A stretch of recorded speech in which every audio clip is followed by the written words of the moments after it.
Paldies, Ilze, par ievadu. Labrīt publikai. Tiešām prieks redzēt tik daudz jūs šeit. Paldies.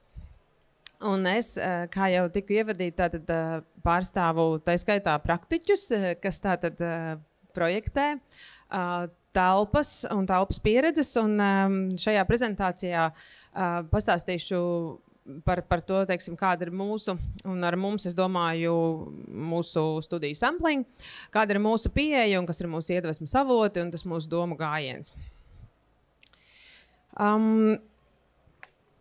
Šis attēls, ko jūs tagad redzat, ir, kā rakstīts, Svētās Terēzes ekstāze, skulptūra, baroka klasika, autors Bernīni, kurš bija darbojās gan skulptūrā, gan arhitektūras žanrā. Un es redzēju, ka diezgan daudz šķiet studentu nāca iekšā. Es ceru, ka jūs arī savās mākslas vēstures lekcijās šo esat redzējuši vai redzēsiet. Un kāpēc šis piemērs ir tik nozīmīgs tieši gaismas kontekstā?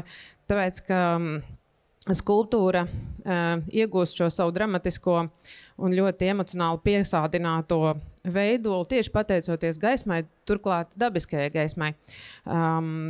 Šie stari, kas viņai ir fonā, tie, protams, nav īsti gaismas stari, bet tiem pa virsu, tiem pāri līst īsta gaisma, kas plūst no neredzama avota. Turklāt tā ir dienas gaisma, dabiska dienas gaisma.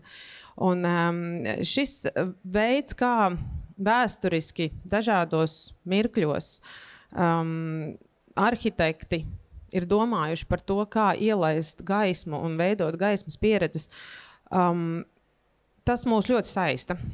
Mūs ļoti saista, teiksim, konkrēti šajā piemērā tas, kā pats gaismas avots ir noslēpts, bet gaisma piedalās pieredzē un estētiskajā pieredzē. Šeit cits no šī paša laika perioda, arī no baroka klasikas, Borromini darbs, kas ir San Carlo alle Quattro Fontane baznīca Romā. Attēlu apzināti izvēlējos tādu pavacāku. Viņš tāds neitrālāks. Bet arī šeit, šajā bildē, mēs neredzam nevienu mākslīgās gaismas avotu, bet šī telpa vienmēr ir pielieta ar gaismu, un tādas pieredzes jūs droši vien esat redzējuši daudzās līdzīgās ēkās, baznīcās, bet arī citās ēkās no šī laika perioda. Un kāpēc tas viss tik jauki tur darbojās? Arī šajā gadījumā tāda schēmiņa, kā ir domāts par to, kā dabīgo gaismu tādā ļoti nemanāmā veidā dabūt iekšā telpā, turklāt vēl izkliedēt viņu tā, lai tie stari nebūtu tieši, bet lai visa telpa būtu tiešām gaiša, bet mums jau patiesībā tajā brīdī nerodās nekādi jautājumi par to, kādēļ tas tā ir. Mēs vienkārši to pieredzam un baudam. Tāda, man liekas, maksimāla virtuozitāte, un, protams, nepretendēju savā praksē uz šo līmeni, bet tas kalpo kā iedvesmas avots viennozīmīgi. Tuvojoties mazliet vairāk mūsdienām, ir arī daudz citu autori strādājuši. Viens no tiem, kas mums šķiet tāds ļoti vienmēr bijis tuvs fiziski mūsu reģiona autors gala beigās, Alvars Aalto, kas tātad dzīvoja un strādāja daudz Somijā, savā dzimtajā, un, protams, arī citur pasaulē, bet daudz Somijā tieši. Un ļoti daudz izmantoja arī šo pašu dabisko apgaismojumu, mēģinot to dabūt iekšā telpās arī šajā pašā izkliedētajā ļoti kvalitatīvajā veidā dažādu funkciju ēkā. Šeit, piemēram, jūs redzat tātad biblioteku Vīpurī, kur, skaidrs, ka biblioteka ir tā vieta, kur mums tiešām gribās mierīgu un kvalitatīvu gaismu, lai mēs varētu lasīt un relaksēties. Un kā tas te notiek arī tātad galvenokārt, tā ir dabiskā gaisma, un kas ir tāds īpašs tieši Alvara Aalto šim paņēmienam, ir, ka viņš viņu nelaiž iekšā pa logiem, kā ir ierasts pa logiem, kas atrodas kaut kur sāņus no mums, bet viņš šo gaismu mēģina dabūt iekšā maksimāli no debesīm, no augšas. Tāda ēku viņam ir daudz, un kas man liekas ārkārtīgi interesanti ir, arhitektūrālā ziņā, ir tas, ka viņš papildina daudzās ēkās šo savu piegājienu, mēģinot arī turpināt imitēt šos gaismas pieredzi arī tumšajās diennakts stundās, kad šajās gaismas atverēs vai nu iekšā tajās, vai virs tām. Nereti tiek izvietotas arī šādas dažāda veida lampiņas, un tā tad esot iekšā telpā, varbūt, ka mēs pat nepamanam, cik ātri nomainās diennakts stundas, vēl jau vairāk zinot, ka šeit, un vēl vairāk arī, protams, Somijā, kas ir vēl vairāk uz ziemeļiem, tas notiek diezgan agri ziemas laikā, un tāpēc droši vien šādi risinājumi ir ārkārtīgi svarīgi. Un tāpēc arī šie piemēri man liekas saistoši, jo, ja mēs līdzīgas, teiksim, gaismas aspektus pētīsim citos platuma grādos, vairāk uz dienvidiem, tad mēs redzēsim pilnīgi absolūti citus risinājumus arhitektūrā, kur tieši pretēji ir centieni gaismu noēnot un laist viņu citos rakursos iekšā telpās. Vēl tuvāk mūsdienām Pēters Dzumtors valsts termālais komplekss, tātad spa komplekss, tā varētu teikt.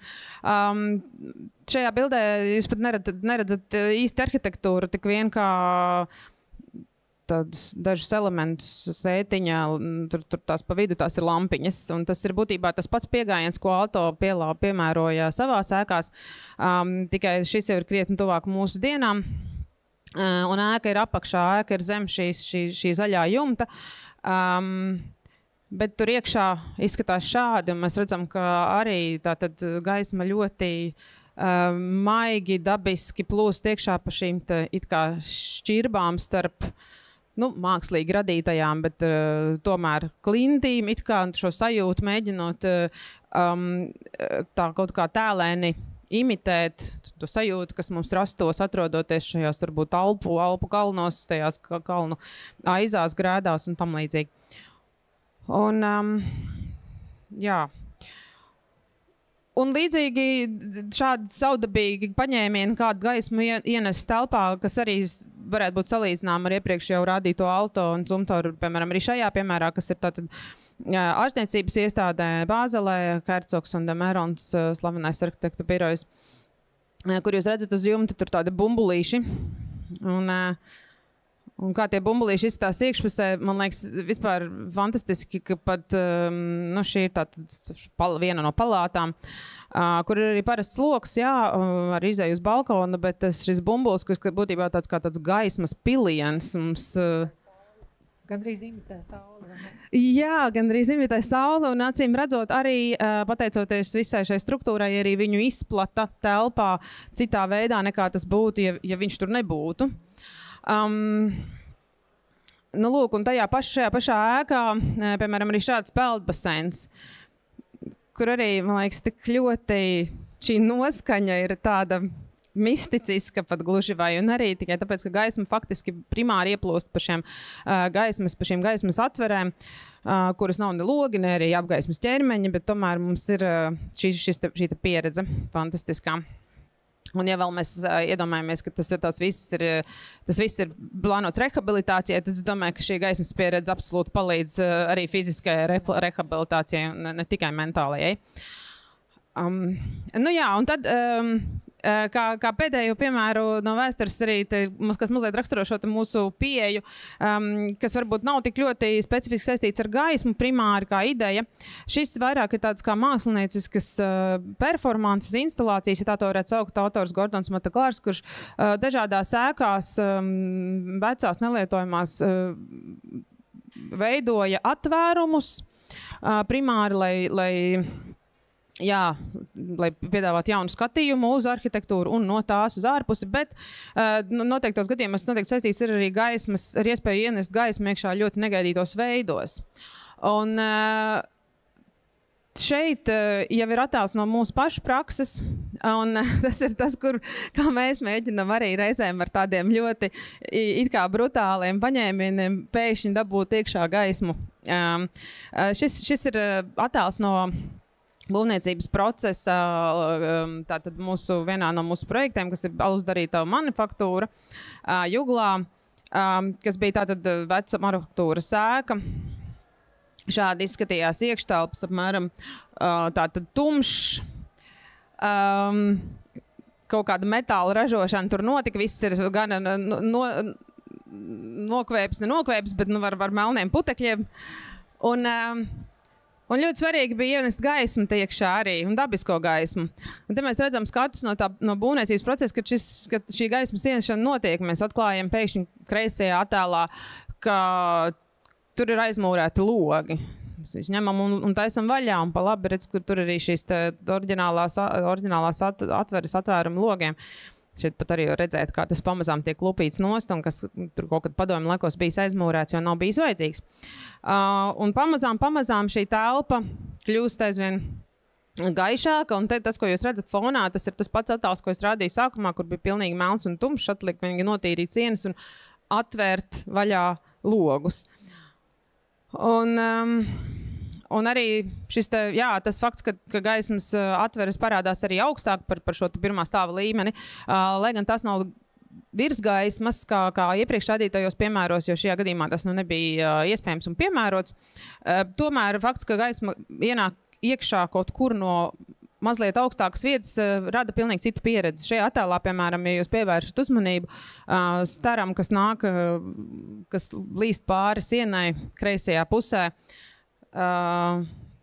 tas nāk no otrā stāva līmeņa un rada šo pieredzi te varbūt šajā attēlā labāk. Un kāpēc tas ir bijis iespējams? Tāpēc, ka jūs pievēršat uzmanību sijām virs mūsu galvas. Tur iepriekš bija otrā stāva līmenis, bet kaut kādā daļā mēs speciāli tātad attiecīgi lēmām par šī otrā stāva līmeņa likvidēšanu, jo funkcionāli tas īsti nebija nepieciešams, lai radītu šo jauno pieredzi, kad pēkšņi telpa gan vizuāli, gan arī ar gaismas palīdzību kļūst, tās proporcijas mainās un kļūst pavisam savādāk. Un, lūk, tad vēl kaut kādi tādi skati, kur pateicoties šīm jaunajiem atvērumiem, jaunajiem līmeņiem un tā tālāk. Bet tie ir tikai tādi ātri ieskati, un ja jūs vēlaties šo pieredzi piedzīvot, jums noteikti jāaizbrauc uz vietas, jo šāda iespēja ir šajā gadījumā, jo tas ir publiski pieejams objekts, tātad Brūzes manufaktūra Juglā, varat tur aizbraukt uz vakariņām kādreiz. Kādā citā projektā, kur varbūt es tik daudz nestāstīšu par to, kā gaisma ir iekšpusē, bet par to, kā gaisma arī ārpusē veido arhitektūru un arhitektūras pieredzi. Tātad gaisma, kas šī gadījumā jūs redzat skatu, kas ir, tā ir fasāde, uz kuras ir tāds, saules gaisma, kas spraucas starp koku lapotnēm, šī gadījumā pat ne lapotnēm, bet priežu galotnēm. Šo skatu, jo ēka viss ir tātad monolītā betonā, tas mums aizkustināja katru reizi, braucot autouzraudzības vizītēs uz šo objektu, un tur tapa gan video, gan vienkārši fotogrāfijas, jo tā gaisma, kas nāk caur šīm priedēm, tas ēnas veidojošais objekts ir ļoti tālu, un katra niecīgākā kustība rada tādu vizuļojošu tādu kustību, tādu ēnu spēli. Tātad, liekas, tas pats, ko jau Ilze ievadā teica, ka gaisma jau bez tumsas nevar būt, tāpēc tā ēnas un gaismas saspēle ir ārkārtīgi būtiska arhitektūrā. Te šī pati ēka, arī tātad fasāde, kur paralēli gaismai, kas ir arī, kā es saku, caur šiem kokiem plūstoša un tāda ļoti gleznieciska. Mēs arī, mums likās ļoti svarīgi arī tas fakts, ka mēs vienkārši šo caurredzamību, šo te gaismas stara plūšanu cauri ēkai arī veicinām, un jūs redzat te, piemēram, tāda niša, viens moments, kurai jau tā ēkai garām mēs redzam pēkšņi viņai cauri, vai arī skatoties šajā skatā arī mēs redzam, ka mēs ēkas vidusdaļā mēs varam redzēt skaisti līdz pat pilnīgi otrai pusē, jo tur ir tāds zemu novietots loks, tieši tāpēc, lai veidot šos negaidītos skatus, šo caurredzamību. Un ēnas kā tādas, šīs garās ēnas, fantastiskās, kas kaut kādā brīdī veidojas, protams, arī šie arhitektūras elementi, no kuriem šīs ēnas krīt, ir izteiksmīgi, un tāpēc, pateicoties tam, tas arī, šī ēna veidojas. Bet tomēr, mums tas visu laiku kaut kur ir prātā šis skats par to, kā tā arhitektūra izcelsies, pateicoties gaismai un pateicoties ēnai. Un nevelti jau Le Corbusier savulaik teica, ka formu jau veido gaisma, jo tumsā nekam nav formas. Un šeit arī no tās pašas ēkas loks un šī forma, kas ir loga loga atverēji.